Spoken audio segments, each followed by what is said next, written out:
तो hello guys, आपने मेरी पिछली वीडियो में देखा होगा कि मैंने इस कार की अनबॉक्सिंग करी थी। यह है सेकंड पार्ट। अब मैं इसे चला कर दिखाने वाला हूँ।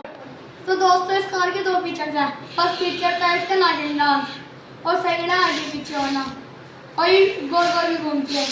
ये छोटी छोटी जगह है तो चला के दिखाऊंगा, जब देख लेना इसका स्टार्ट। तो गाइस, तो ये चलिए गोल गोल भी घूमती है। इसे थोड़ा सा रिपेट करके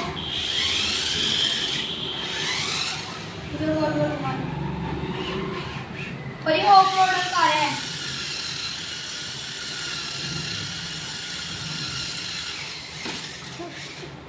कार केबल अड़ गई भाई, इतना दम है इसके अंदर।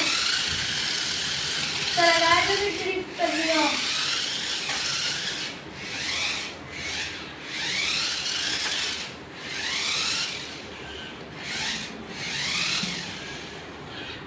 नागिन डांस पसंद